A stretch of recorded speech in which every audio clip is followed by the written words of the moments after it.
Astrid Zünger, professeure de Pilates et de fitness. Bonjour à tous. Aujourd'hui, une séquence de Pilates dans mon programme basique Pilates, du sit-up. Donc, on va travailler les grandes droites, la flexion en avant sur le foam roller. Cet exercice, on a fait déjà sur le sol. Aujourd'hui, la variante sur le foam roller qui déstabilise un peu plus votre posture, il va initier plus de muscles profonds, un plus grand spectrum de muscles de travailler. C'est ça l'intérêt. Je vous explique d'abord la respiration. En pilates, on insère un thoracique latéral. Donc vous vous mettez en neutre, pubis scrotum iliaque aligné sur les mêmes niveaux. On rentre bien les nombrils, on repousse les mains avec les coudes pour inspirer. Et si on souffle avec la bouche, on presse les coudes. J'inspire avec les nez. J'expire avec la bouche. Ou son bras, inspirez, on élargit la cage thoracique. Et expirez, on serre les coudes. Sans sortir les nombrils. C'est une respiration la seule possible si on veut vraiment contracter les transverses.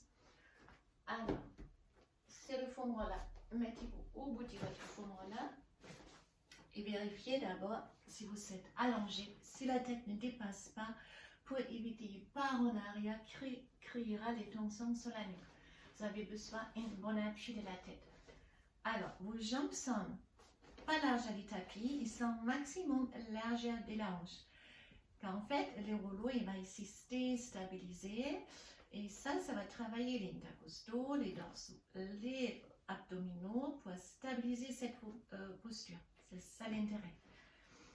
Alors, il faut voir là une exception.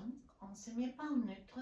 On va presser une vertébrale après l'autre dans la crête du foam roller. Essayez de se connecter comme le bouton nous pressionne, vertèbre par vertèbre avec le rouleau. Automatiquement, votre transverse sera contracté. Car si vous relâchez cette ventre, tac, les dos vont se décoller. Donc, chaque fois dans la position allongée, vous êtes connecté. Levez les deux bras, ramenez les bras derrière la tête, sans décoller les vertèbres, pressez bien le bas du dos. Dans le foam roller, inspirez. Et si on expire, on monte plus haut que possible. Donc, par exemple, vous êtes ici, ça ne va pas plus loin sans faire des poussées. Ce n'est pas grave, vous restez là. Allez jusque là où vous pouvez aller avec la seule contraction des abdominaux. Pour ceux qui peuvent aller plus haut, vous montez plus haut.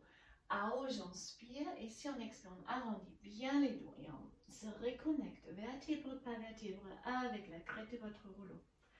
Inspirez, allonge les bras. Et on souffle, on monte de plus haut que possible. Ah, j'inspire et j'expire, je presse bien les bas du dos dans le foam roller. Chaque fois les bras pas derrière la tête. Ne décollez pas, rentre bien votre nombril et on expire, on monte. Chaque fois les bras pas derrière la tête, vous devez ressentir les muscles du dos qui s'allongent. Et chaque fois on souffle, on s'étire avec les grandes droites, on garde le ventre le plus plat que possible pour contracter les transversaux permanents. Allez. Inspirez avec le nez, expirez avec la bouche.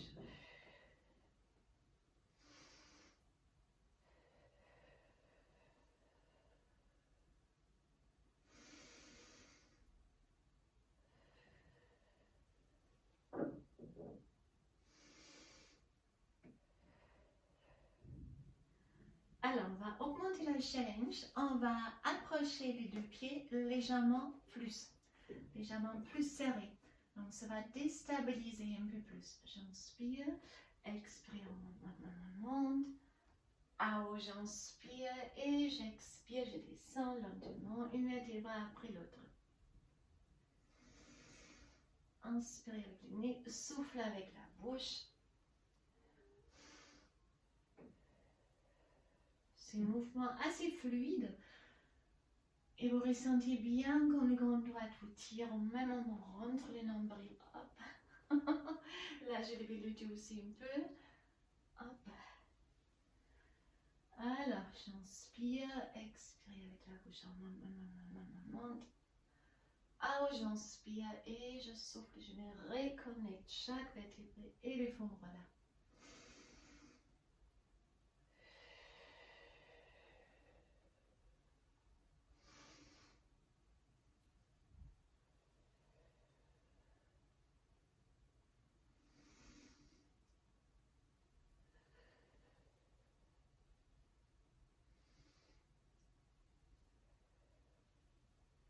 Dernier niveau, pour ceux qui peuvent, vous pouvez serrer complètement les pieds et les genoux.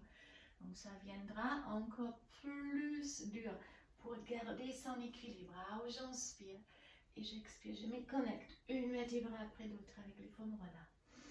Éventuellement, on monte en haut, par exemple ici. Alors j'inspire et j'expire. Je reviens.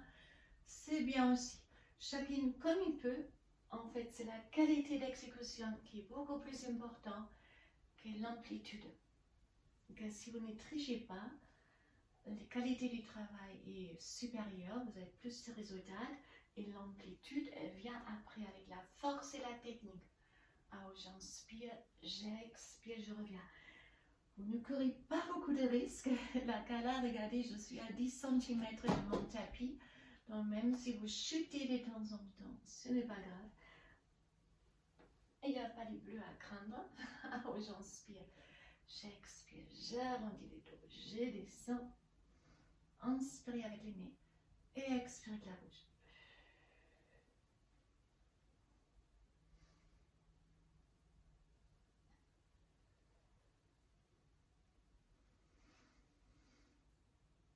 Vertèbre par vertèbre, je décolle.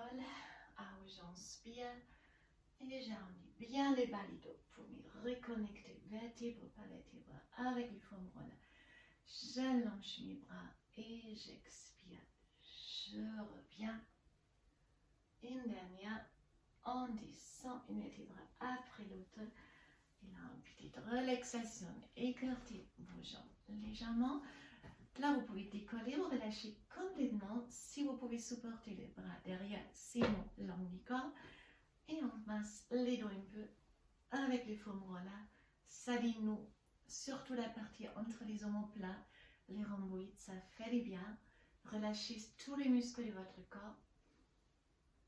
Bercez-vous doucement de droite à gauche. Petit bercement. On ramène. Et là, si vous voulez attraper les cuisses pour se redresser, on est arrivé à la fin de notre séance. J'espère que ça vous a fait du bien. Donc, vous n'êtes pas obligé de faire tous les 3 positions des jambes. Les premières, largeur du bassin, après plus proche et après complètement serré. N'écartez pas trop vos jambes, sinon vous vous priverez de toute cette attitude de votre rouleau. Il déstabilise. Et si vous écartez trop vos jambes, comme des béquilles, vous vous privez de ce travail précieux. Je vous remercie. Je vous souhaite une très bonne journée. À très très bientôt. Bye bye.